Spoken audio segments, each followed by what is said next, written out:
Secure Synopsis 11th May 2021. The first topic is General Studies 2. Under this, there is a topic called as Modern Indian History from about the middle of the 18th century until the present, significant events, personalities, and issues. Let us have a look at the first question. Of all the battles fought by British, the Battle of Buxar cemented the way for expansion and consolidation of British Empire in India. Elucidate. So this question is mostly related to Battle of Buxar and how it paved the way for expansion and consolidation of British Empire in India. Let us have a look at the answer to this question. The battles of Plassey, that is 1757, and Buxar, 1764, are considered to be watershed moments in modern Indian history as they mark the beginning on the rise of British colonial rule in India. They had far reaching implications in the consolidation of the British Empire in India. It influenced the political economic conditions of Bengal in particular and of India in general. What is the background to Buxar? The Battle of Plassey resulted at the end of the French forces and was a major turning point in modern Indian history that led to the consolidation of British rule in India. The British became the paramount European power in Bengal. The Battle of Buxar and the consequences therein. The defeat of the great Mughal house was very significant, and it stamped the British troops as one of the potent forces of Indian subcontinent. The Treaty of Allahabad formally gave the British East India Company the right to exact revenue from eastern provinces of Bengal, which turned the economic fortune of the company. Robert Clive set up the infamous dual system of administration in Bengal, wherein the company acquired the real power while the responsibility of administration rested in the Nawab of Bengal. Under the dual or double government system, the company got both the Diwani, that is revenue, and Nizamat, civil administration functions of Bengal. Thus, virtual power went into the hands of Britishers without any responsibility, which created confusions, anarchy, and economic loot of India began. The British victory at Buxar ensured that there were no significant forces left to challenge its position in the eastern part of the subcontinent. The defeat of the Nawab of Awadh created a buffer state which effectively created a wall between the Britishers and the notorious Marathas. Through the precedents, the company officials began interfering in the internal affairs of the Indian states. How do we conclude this question? If the Battle of Plassey had made the English a powerful factor in the politics of Bengal, the victory of Buxar made them a great power of North India and contenders for the supremacy of the whole country.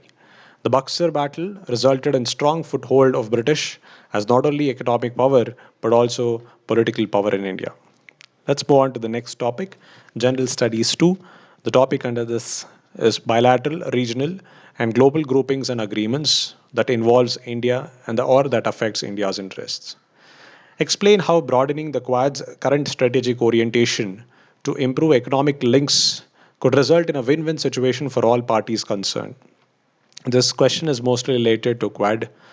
The quadrilateral security dialogue of four countries, that is Japan, US, Australia, and India, was formed in 2007 with the initiative coming from Japanese PM Shinzo Abe. It is touted as an alliance to contain China's expansionist policies and aggression in the Indo Pacific region. The Quad first emerged as a cooperative response to the devastation of 2004 tsunami, with the navies of India, Australia, Japan, and US engaged in the coordinated delivery of humanitarian and disaster relief. In 2007, Japan's Prime Minister Shinzo Abe, an early advocate of the Indo Pacific, took steps to formalize the grouping through an initial summit and joint naval exercises in the Bay of Bengal. Underscored by principles of openness, freedom of movement, and respect for the rules based international order, the Quad builds on a complex and overlapping web of bilateral and trilateral alliances and partnerships between the four nations. Its revival, albeit at officials level only, offers a constructive platform for embedding core principles into the narrative of the emerging regional order while building the trust and confidence needed to support cooperative initiatives between the nations involved and others. While the security framework of the group is well understood, there is also an enormous opportunity here for Quad nations to dramatically alter the global economic landscape. Broadening Quad alliance with economic link is actually a win for all.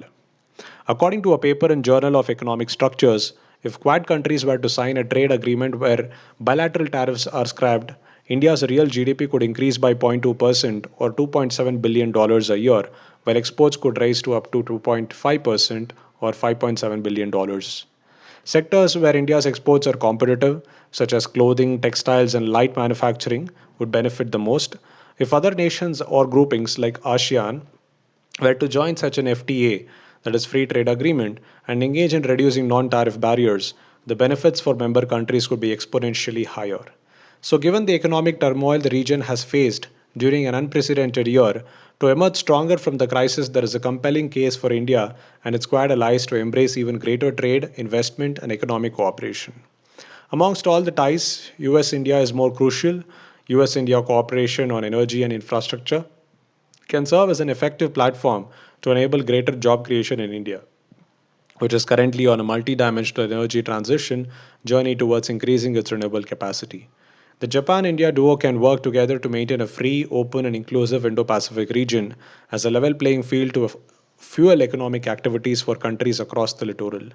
There is scope to partner on building resilient supply chains, an essential factor to boost business in India's key industrial sectors. India's Australia Economic Strategy Report 2020, in response to a similar document released by Australia, projects the ambition to place India as Australia's third largest trade partner by 2035. Raw materials, investments, and access to Pacific nations are aspects India can benefit from. How do we conclude this?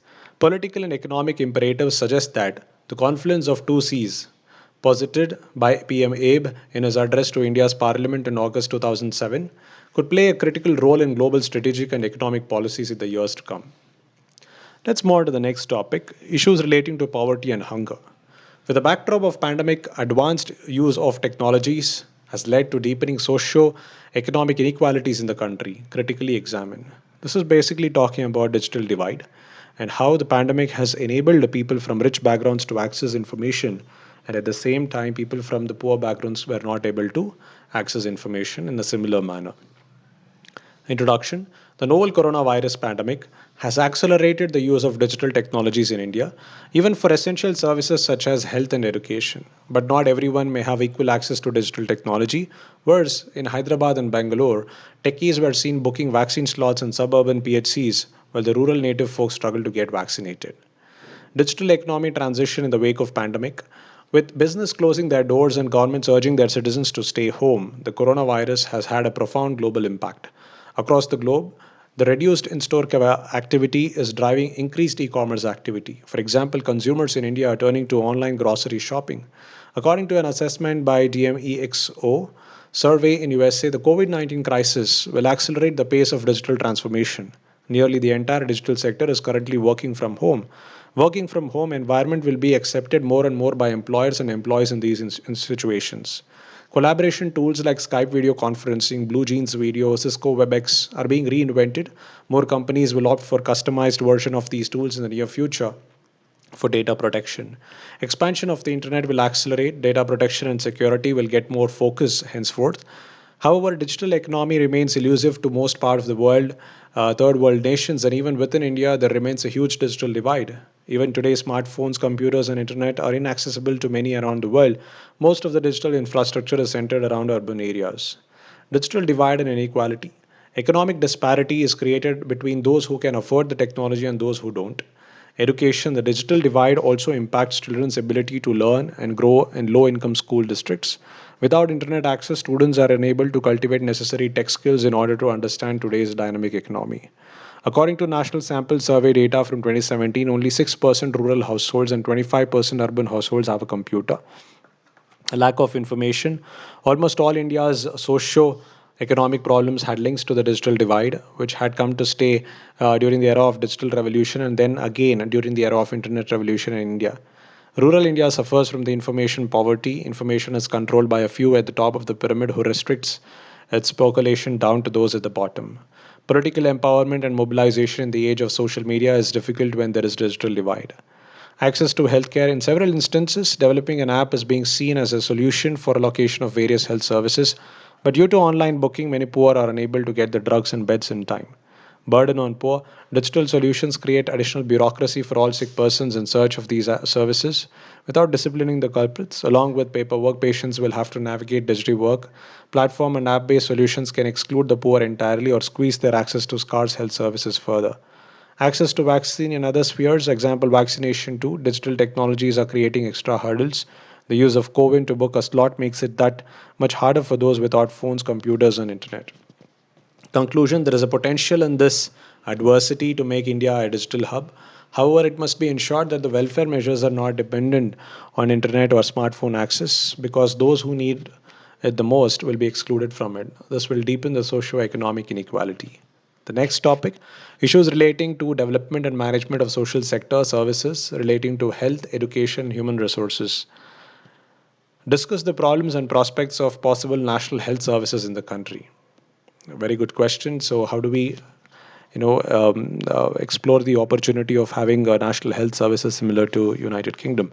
The current surge in COVID-19 infections has exposed problems amounting to near chaos throughout Indian healthcare, even if the pandemic has also brought to light and Herculean attempts by medical staff, patient families, and governments to try and cope with what has been called as a tsunami, one which is rapidly getting worse. In this backdrop, India must explore national health services in the country. What is the current crisis in India's healthcare? While those involved in the clinical response are clearly doing their often desperate best, care staff are at a high risk of contracting COVID 19. The central and state governments are now coordinating measures within and across their respective jurisdictions. For example, the railways are running special trains carrying oxygen supplies, and the military is also involved in supply chains. The Karnataka government has ordered private hospitals above a certain size to reserve 75% of their beds for COVID 19 patients will be paid for under a public scheme. Other states have taken similar measures. The Supreme Court has suo motu called for a national plan to deliver oxygen and vaccines. The responses to the worsening COVID 19 crisis are, nevertheless, not free of tensions. Some private healthcare providers have objected to public authorities' orders on widened patient access. The Supreme Court's call for a national supply plan has been publicly criticized in the political sphere. Some of the problems have occurred on previous occasions. At least one private hospital chain has lost a court action over its failure to treat a government specified quota of poor patients.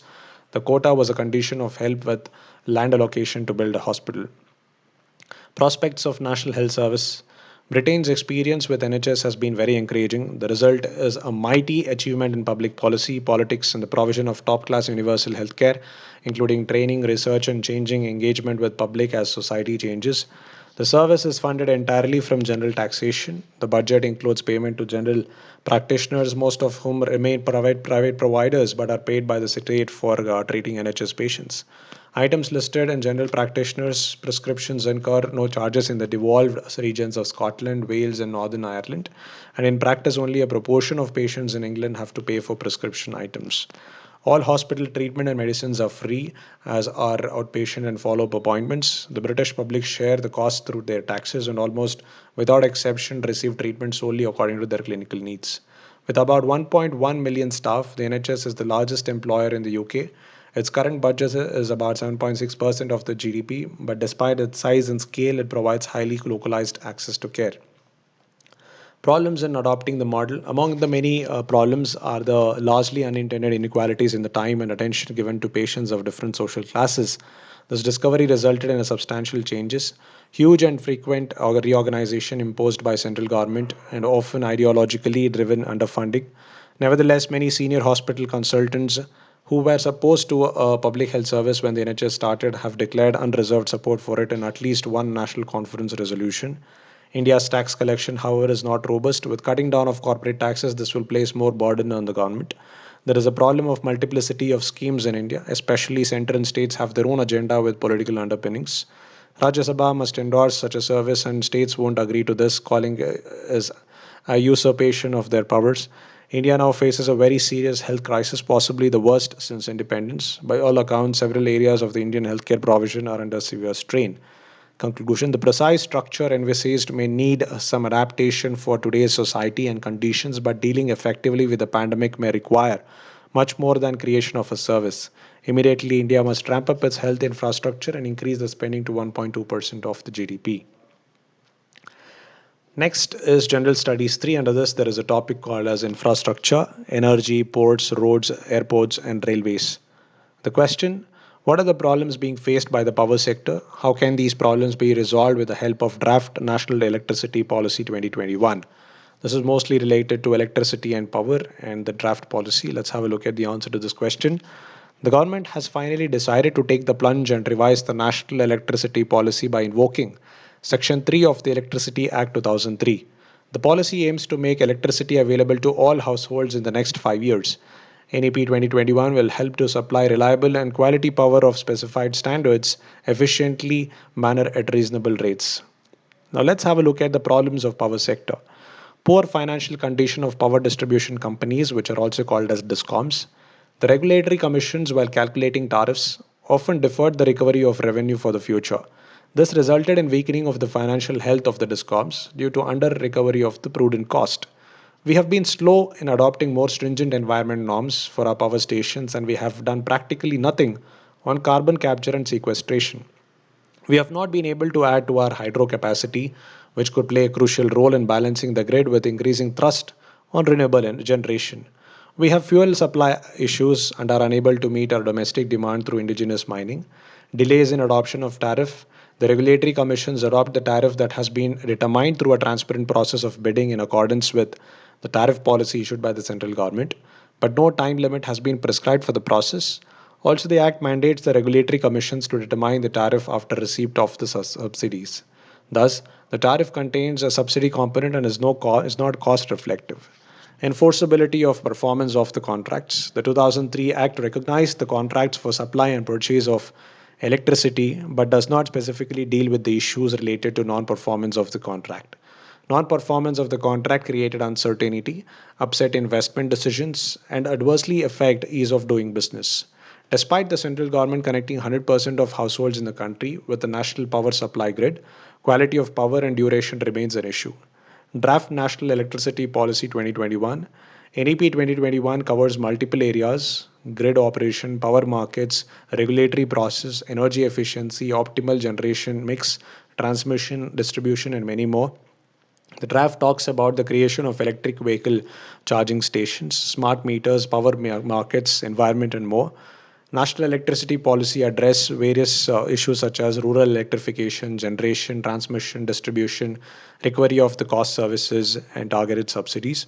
It also covers technology development and research and development, energy conservation, environmental issues, protection of consumer interests, and quality standards, a competition aimed at consumer benefits, and more. There is a need to strengthen the distribution system to ensure 24/7 power supply. Also, evolve a unified scheme for development of adequate distribution infrastructure wherein central assistance is linked to reform milestones of the states. For utilizing power generation at the source end and reducing power supply wastage, the NAB has suggested that power distribution companies, that is DISCOM, should explore the possibility of microgrids, especially in areas prone to natural disasters. The NEP has further said that these microgrids should preferably be powered with renewable sources of energy. Now let's have a look at the concerns with the draft policy. The first NEP, as well as the new draft circulated now, run into several pages and are not inclusive enough or reader friendly. Certain sections contain too much detail, not really germane to the issue. Ideally, policy statements should be crisp and pithy and should be able to hold on to the reader's interest. The main policy document should not only cite the direction we intend to take, and the reasons for doing so should also go as against the explanatory notes as an addendum to the policy. The second issue is regarding the effectiveness of the policy. The draft policy has a lot to say on renewable generation, and rightly so, but what is the guarantee that it would be followed? While the central government may fix targets on renewable energy capacity, the implementation will mainly be done by private enterprises. Now, private enterprises will move according to the investment climate as it exists in states. Unfortunately, some states completely shake off investor sentiment by reopening PPAs or by not paying renewable generators. Such actions would ensure that the objectives of the policy remain unfulfilled. All stakeholders should treat the NEP as mandatory and act accordingly. Similar problems have arisen in the case of national tariff policy in the past, where certain states have expressed unwillingness to comply with certain sections of this document. Incidentally, both the NEP and the NTP emanate from the Section 3 of the Act. The third and perhaps the most fundamental issue is whether we should have two separate policy statements, that is NEP and NTP. The first NTP was formalized in 2006 with some minor amendments carried out in 2008, 2011, and 2016. Both these documents exist concurrently, but they practically run into each other's domain. The answer as to why this is happening is simple. It is not really possible to segregate tariff related issues from the electricity policy in general, since they are all interlinked. Conclusion: the NEP has introduced several new concepts, starting from the need of microgrids in remote areas to having a real-time power market and need for investment in pump hydro generation, it needs to be seen how effectively these ideas will fructify. Let's move on to the next topic: awareness in the fields of IT, space, computers, robotics, nanotechnology, biotechnology, and issues relating to intellectual property rights. How does the Osiris Rex mission of the NASA help to understand the origin and evolution of the Earth? Let's have a look at the answer to this question. NASA's Osiris Rex is the first US mission to successfully collect a sample from an asteroid. On October 20, 2020, the spacecraft briefly touched down on Bennu, an asteroid more than 200 million miles, that is 321 million kilometers from Earth, and grabbed dust and rocks from a sample site called Nightingale. Asteroid Bennu. Asteroid Bennu is likely to contain material that contains molecules that were present when life first formed on Earth, where life forms are based on carbon atom chains. The asteroid is a B-type asteroid, implying that it contains significant amounts of carbon and various other minerals. Because of its high carbon content, the asteroid reflects about 4% of the light that hits it, which is very low when compared with a planet like Venus, which reflects about 65% of the light that hits it. Earth reflects about 30%. Around 20 to 40% of Bennu's interior is empty space, and scientists believe that it was formed in the first 10 million years of the solar system's formation, implying that it is roughly 4.5 billion years old. Carbon atom chains form the basis of life on Earth, the report states. According to NASA, the organic material which scientists are hoping to find in the sample from Bennu does not come from biology necessarily, but it could help them in further understanding how asteroids rich in organic material helped catalyze life on Earth. Osiris Rex mission in understanding the origin of Earth. OSIRIS-REx is the third major planetary science mission for NASA's New Frontiers program after New Horizons launched in 2006 and Juno launched in 2011. OSIRIS-REx is an acronym for Origins, Spectral Interpretation, Resource Identification, Security Regolith Explorer. The mission, developed by scientists at the University of Arizona, will give us more information about how the early solar system formed and about how life began. It will also help us understand asteroids that could impact Earth in the future. Bennu is a leftover fragment from the tumultuous formation of the solar system. Some of the mineral fragments inside Bennu could be older than the solar system. These microscopic grains of dust could be the same ones that spewed from dying stars and eventually coalesced to make the Sun and its planets nearly 4.6 billion years ago. They will give insights into the origin of solar system as well as the Earth. Conclusion: the spacecraft, which in a touch and go mission landed on Bennu's surface for 5 to 15 seconds, is fitted with cameras, a laser altimeter, and a spectrometer, all to study the asteroid. If the spacecraft has been successful in collecting sufficient sample, then it would orbit the asteroid unit until a window for departure opens up next year. Otherwise, it would go in for another sample collection attempt in Jan 2021. Let's move on to the next and the final topic under General Studies 4, that is the case study. You're the district magistrate in a district where a significant number of transgenders reside. While discrimination against the community is well known, commuters increasingly complain of the harassment at their hands, especially at the traffic junctions where transgenders are mostly involved in begging. This at times also leads to traffic management issues. You have received a number of complaints in this regard and have to act quickly to resolve it. However, a group of transgender associations argue that begging is their only source of livelihood. Given the situation, answer the following question. Describe the ethical issues involved in this case. Discuss the attitude of people towards transgenders in general and reasons for the same.